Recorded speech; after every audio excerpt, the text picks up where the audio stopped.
Donc vous comprenez que notre situation est très grave. Si aujourd'hui les pasteurs peuvent pleurer pour que les gens se répandent du vol, de la calomnie, ça veut dire qu'on n'a même pas encore compris ce que le message... Donc, on ne comprend même pas encore la chose. C'est très grave. C'est très grave. Et même avec ça, Dieu les a rejetés. Parce que quand vous regardez un peu les films sur le mur de la lamentation en Israël maintenant, vous voyez des hommes comme moi qui ont la barbe qui touche le ventre. C'est quelqu'un qui n'a jamais quitté cet endroit pour aller se raser. 24 heures sur 24, il lit, il prie. Parce qu'il ne veut pas louper, rater Dieu d'un centime. Mais il y a des gens ici qui s'amusent à faire 6 mois sans lire la Bible, sans jamais prier.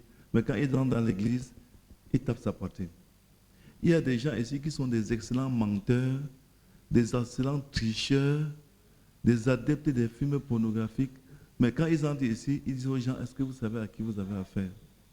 Mais la Bible nous dit que les Juifs n'avaient pas à se repentir de ça. Parce qu'ils ne faisaient pas ces choses-là.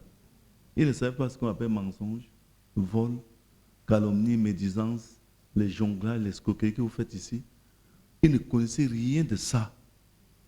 Mais seulement Jésus les reprochait de ne pas avoir reçu le message de leur jour. Or, si ici dans cette église, on doit reprocher tout le monde des jonglages, des ruses, d'hypocrisie, des manques de paiement, des dîmes, des offrandes, des calomnies, des médisances, ça veut dire que ces gens-là n'ont même pas encore le statut des gens qui doivent dire qu'ils ont cru au message. Vous voyez que notre situation est très grave, n'est-ce pas? C'est pour cela que quand on dit qu'un programme, les gens commencent à dire on va là-bas faire quoi? Vous allez voir ce qu'on vient faire ici d'ici 3-4 mois.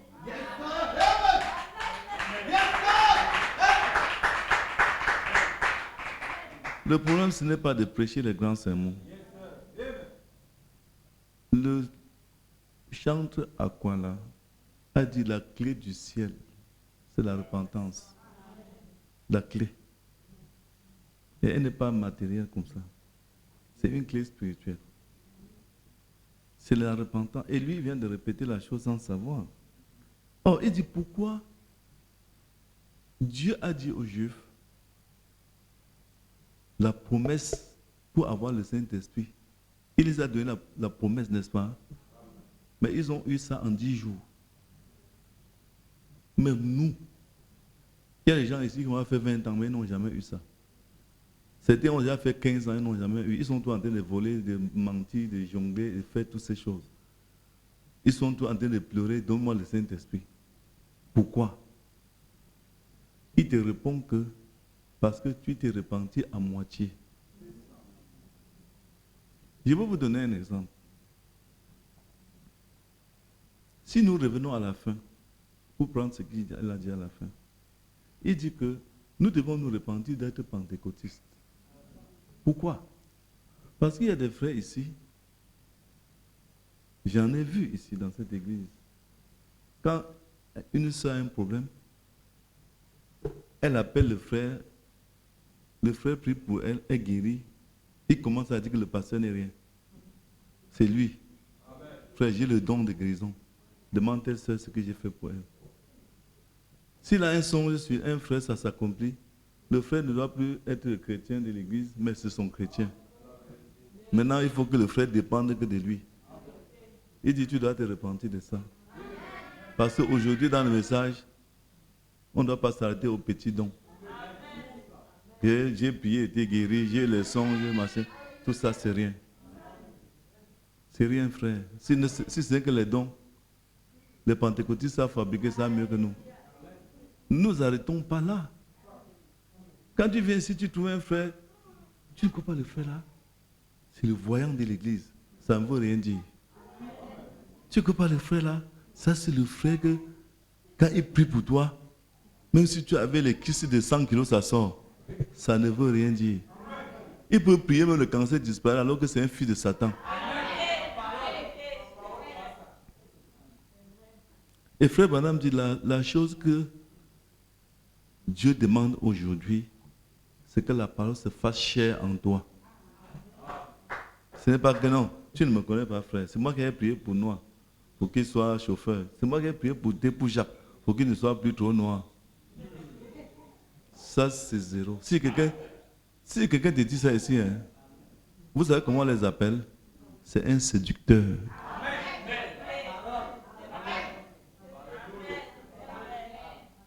Frère, tu sais ce que j'avais prêché l'autre jour, l'église a tremblé, certains gens sont tombés. Ça ne veut rien dire. Même Michael Jackson prêchait, les gens guérissaient. N'est-ce pas, frère? Vous devez vous repentir de tous ces systèmes-là. Parce que nous avons dépassé ça. Nous sommes loin. Dieu veut voir un homme qui est Dieu. Est-ce que vous comprenez? Dieu veut voir un homme Dieu. Un homme qui parle avec lui, qui crée avec lui. Alors, vous allez voir que l'Odyssée dit que tu sais que tu es riche. Tu ne manques rien. Alors que tu es pauvre, aveugle, misérable et nu. Vous voyez? C'est-à-dire des gens imbus d'eux-mêmes, enflés d'orgueil, des gens très riches mais pauvres. Riches de quoi? Riches de la mondanité. Riches des bêtises. Amen. Frère, notre condition est grave. Pleurons un peu. Parce que quand je comprends que les Juifs étaient tellement pieux qu'on ne peut pas les reprocher de vol, de mensonge, d'adultère, mais Jésus est venu dire, repentez-vous. Je mets la main sur la tête et dis, Seigneur, où je suis? Il dit, je suis où? Est-ce que vous savez que le paiement des dîmes chez les Juifs, c'était comme un culte? Donc, le jour qu'il partait donner les prémices au sacrificateur, c'était pour lui une fête. Le jour qu'il allait payer les dîmes, c'était une fête. Mais ici, il y a des gens qui ne connaissent même pas ce qu'on appelle la dîme. Ils ne connaissent même pas ce que c'est. Quand on dit même offrande de construction, pour eux, c'est comme si ils avaient vu peut-être un chat traverser un mur. Et puis, ces gens vont dans leur famille dire que je suis né de nouveau. Frère, c'est grave. C'est très grave. Vous avez vu la face des gens qui sont assis là, comment on prêche, ils sont soucieux. Ce n'est pas comme ici chez nous. Quand on prêche, les gens sont davantage suffisants. Oui, quand on prêche, on voit les faces des gens. Ils sont tellement suffisants. Pourquoi? Parce que pendant qu'ils prient, il y a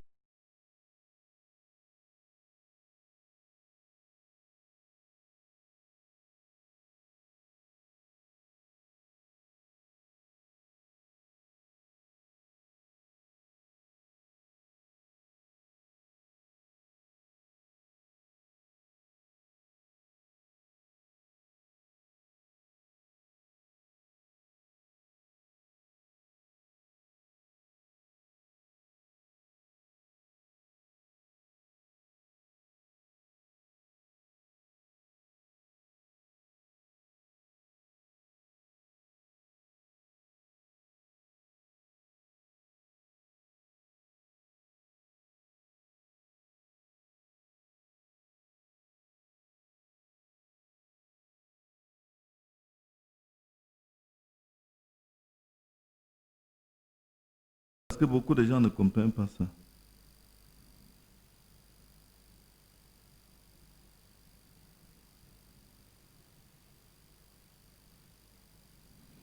Donc, moi je vais m'arrêter ici parce que je ne dois pas beaucoup parler. J'ai parlé ici hier de la qualité de service. Quand les gens viennent à l'église, ils présentent un service à Dieu sans préparer. C'est encore un autre système. Et Dieu dit, vous devez vous repentir de ça. Parce que ce que nous sommes en train de faire, si on met les choses en ordre, tous les maux de l'église vont s'arrêter. Dieu aura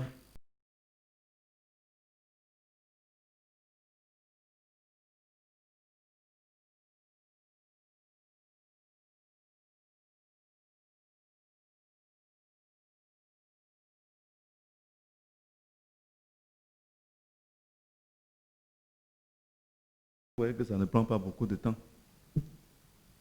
Nous avons déjà fini. Et nous sommes à la fin. Je voudrais vous prier d'être plus nombreux demain soir. Parce que quand nous venons, ça plaît à Dieu. Parce que Dieu ne voudrait pas vivre seul ici. Essayez d'inviter des gens. Payez même les taxis aux gens. Invitez-les même avec des cadeaux. Pour qu'ils viennent écouter la parole de Dieu. Quand vous venez seul, ce n'est pas bon. Et s'il y a quelque chose dans votre vie, essayez d'arranger cela.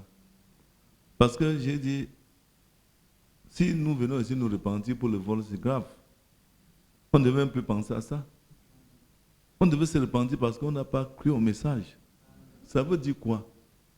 Parce que nos cheveux ne sont pas comme Dieu veut. Nos chaussures ne sont pas comme Dieu veut. Vous voyez? Notre façon, parce que même lire le message ne suffit pas pour croire au message. Il y a tellement de petites choses qu'il faudrait se repentir de ça. Hein? Notre attitude dans notre famille, quand il n'y a pas un frère en Christ, comment nous nous comportons? Est-ce que nous restons toujours un frère du message, une sœur du message, ou quand nous sommes à la maison, on est un peu païen et ici, nous sommes chrétiens? On doit se repentir de toutes ces choses. Donc je dis qu'on peut avoir quelqu'un ici qui ne vole pas, qui ne ment pas, qui ne jongle pas, qui n'est pas impudique, qui n'est rien de mauvais, mais il a besoin de repentance. Oui. Par rapport au message prêché, il a besoin de se repentir. Par rapport à la façon même de comprendre le frère Branham, de croire au message, sa façon même de croire, de vivre par rapport au message. Il dit, il ne vole pas, il ne ment pas, il paie les dîmes, il paie les offrandes, il fait tout. Mais Dieu le condamne, Dieu l'appelle à la repentance. Parce qu'il ne marche pas comme le message demande. C'est ça qui fait que dans cet âge, on parle des vainqueurs. Mais celui qui vaincra, il viendra s'asseoir avec Jésus sur son trône. Comme Jésus a vaincu, il s'est assis avec son Père sur son trône. Donc, frère, je voudrais vous prier d'élever le débat. Sortez des petites choses du quartier. Frère, je suis venu te voir parce que j'ai menti. Non, frère, c'est encore très petit. Frère, je viens te voir parce que l'autre jour, j'ai parlé mal de toi. Ça, c'est le jardin d'enfants. Tu sais que l'autre jour, nous, on parlait de toi. Franchement, tu n'as même pas encore cru. Oui, parce que quand un frère vient me dire que papa, je viens te voir pour te demander pardon parce qu'il parle mal de toi. Moi, je veux comprendre que lui, peut-être, il se promène seulement ici. Que peut-être même, si on lui donne encore 50 ans, il ne peut pas changer. Oui, parce que si après avoir fait 1 mois, 2 mois dans une église, tu viens te repentir pour avoir menti, c'est très grave. On vous dit que les frères de la Pentecôte, 10 jours seulement après, ils ont eu le Saint-Esprit. Ce n'était pas plus de 10 jours, mais vous êtes là depuis 5 ans, vous n'avez rien.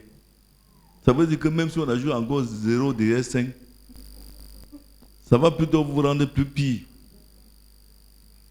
Oui, c'est la vérité. Puisque plus tu es dans une église sans changer, moins tu deviens bon.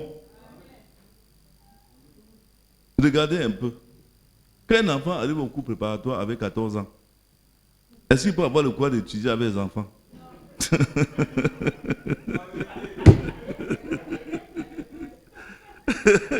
Il devient encore plus pire. Parce qu'il a fui l'école pour aller se réfugier au quartier. C'est exactement ce qui se passe ici. Mais est-ce que c'est moi qui dis? Frère, c'est pour ça que la Bible dit qu'il faut racheter le temps. C'est très grave. Les nations là, hein, je ne sais pas si on aura même 3 personnes ici qui vont partir. Parce qu'ils sont en train de lutter dans les péchés, alors que les Juifs ne luttaient pas dans les péchés.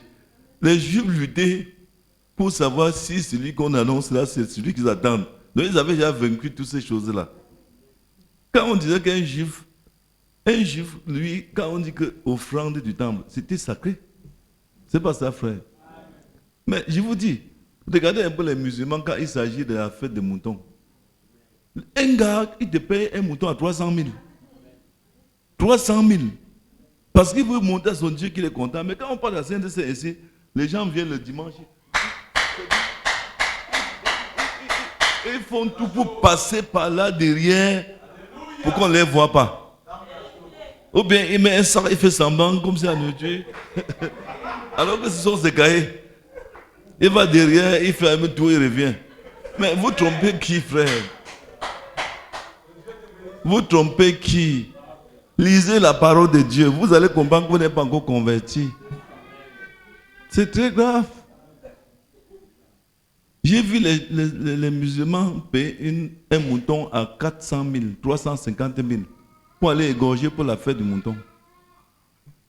Bon, pour dédicacer le temple, Salomon a tué 5 000 bœufs. C'était 50 000 ou 5 000? 50 000 bœufs, 50 000 chèvres. Calculez, aujourd'hui, c'est au moins 1 milliard de francs. La nourriture, le nombre de sacrifices qu'on offrait par jour à Jérusalem, que Salomon offrait, lisez la Bible, vous allez voir combien de moutons il donnait par jour en sacrifice. Frère, ça effraie. 50 000 bœufs qu'il a tués pour dédicacer le temple. 50 000 chèvres. Si on vend un bœuf aujourd'hui à 400, 500 000, prenons que la valeur d'un bœuf, c'est seulement 100 000. 50 000 bœufs fois 100 000, c'est combien? C'est 5 milliards. C'est ça, non? Ou 500 millions? 500 millions. Hein? 22 000 bœufs pour la dédicace du temple. Donc, 220 millions pour les bœufs. 22 000 chèvres. 100 000 chèvres. 120 000 brebis. La brebis qu'on vend en ville, c'est 300 000, non?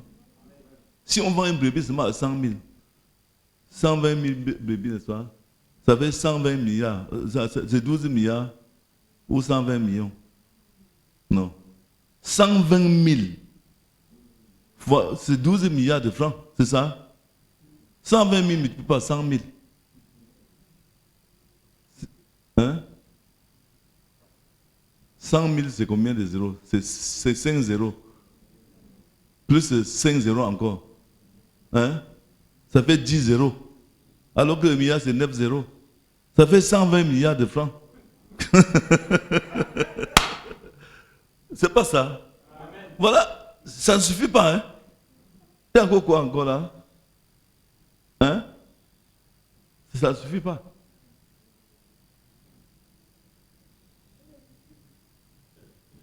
Voilà ce que quelqu'un donne pour dédicacer le temple. C'est-à-dire, il sacrifie ça. C'est pas. Donc, quand on dit offrir un holocauste, ça veut dire qu'on détruit tout. C'est-à-dire, on brûle tout. Les caca, les intestins, tout, on donne à Dieu. Donc, comme tous les chefs du Cameroun, en un jour. Non, frère, vous comprenez que Dieu avait raison de demander à Salomon, qu'est-ce que tu veux que je te donne? Il voyait le cœur du gars. Son cœur était trop fort. Donc il avait le projet très fort. Bien-aimés, changeons nos cœurs. Sortons de la saleté. Sortons des bêtises. Sortons du jardin d'enfants. Allons en haut. Montons avec Frère Branham. Parce qu'aujourd'hui, les pentecôtistes, ils électrocutent les gens, ils souffrent les gens, ils raquent les gens. Et ils remplissent les églises avec ça. Nous ne voulons pas ça. Nous voulons la parole de Dieu. Parce qu'il y a beaucoup qui disent, non, on vient à l'église, on prie, les gens ne guérissent pas. Il faut que j'aille chez les pentecôtistes chercher les guérisseurs. Allez les trouver. Ce n'est pas un problème. Ils vont vous guérir vraiment, vous allez vous retrouver en enfer avec eux. Parce que le problème, ce n'est pas que tu guéris de la maladie. Le problème, c'est que Dieu habite en toi. N'est-ce pas? Que le Seigneur vous bénisse.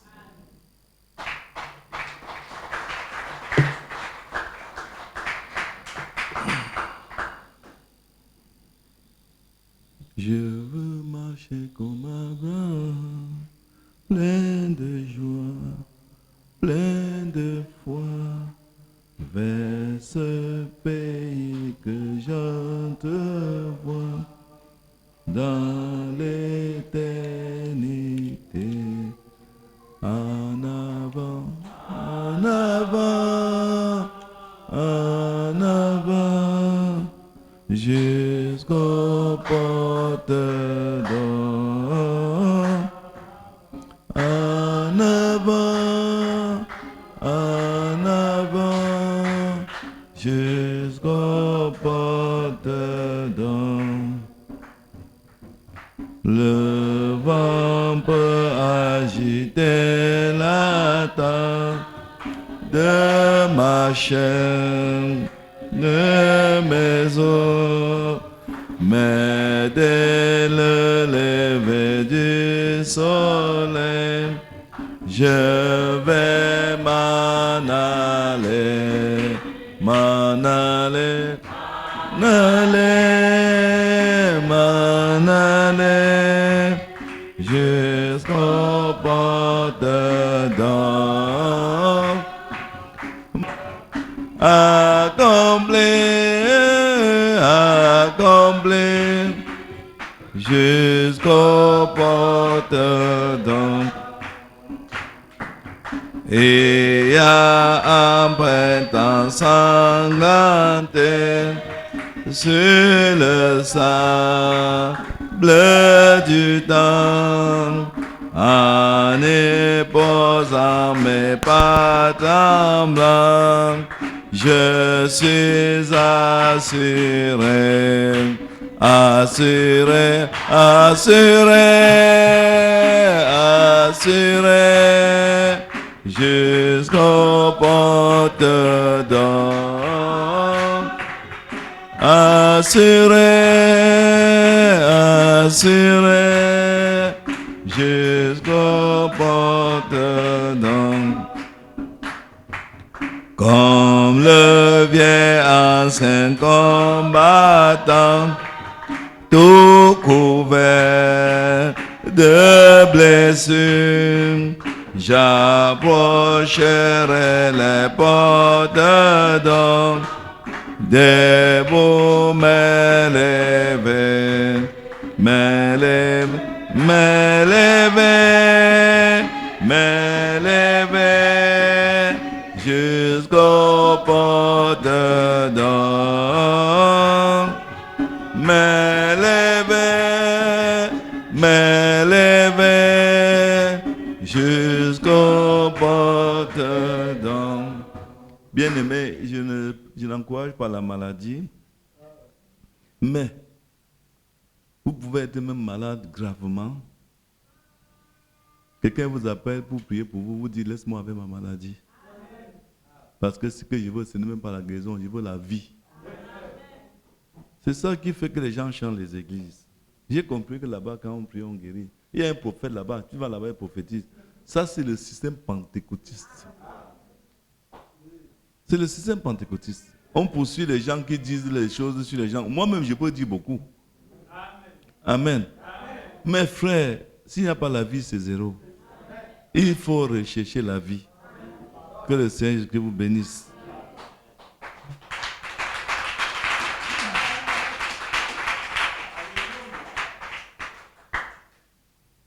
Moi, j'ai dit l'autre jour ici qu'on devait reprendre le chantier ici lundi, mais je vois qu'on ne reprend pas toujours. Est-ce que vous priez pour ça, frère?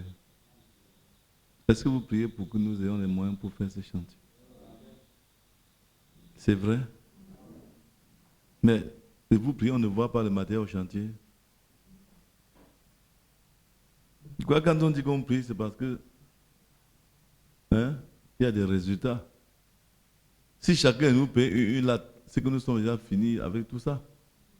Une latte, c'est 1000, 1200, 1000. Nous sommes 50 ici. Si chacun, disons, une planche, hein, frère Jacques. Si chaque frère paye une planche à 3 000, je dis chaque frère paye une planche à 3 000. Nous avons les planches pour faire tout là-dedans. 70 planches, c'est pas ça? 80 planches. Nous voulons 80 planches samedi. Demain c'est vendredi. Si le gars a sa planche, il vient déposer ça là-bas. On ne demande pas l'argent. Parce que samedi, nous allons engager les chantiers ici. Que le Seigneur vous bénisse. Mais vous n'êtes pas obligé, mais j'ai seulement dit. Nous prions, bien-aimé Père Céleste, nous te bénissons pour la continuité de ce programme. Bénis tes enfants qui sont venus. Soutiens-nous demain alors que nous sommes dans ta présence. Permets que demain soit plus glorieux que ce jour. Et accorde à tes enfants d'être plus nombreux. Hâte-les pas ici demain, Seigneur, pour que nous puissions communier autour de la part de Dieu. Bénis les offrandes. Souviens-toi de la sœur Chalda Florence. Accorde-lui la vue. Bénis tous les saints. Bénis Israël. Laisse-nous sortir dans la paix. Au nom de Jésus, nous avons prié. Amen. Le Seigneur vous bénisse.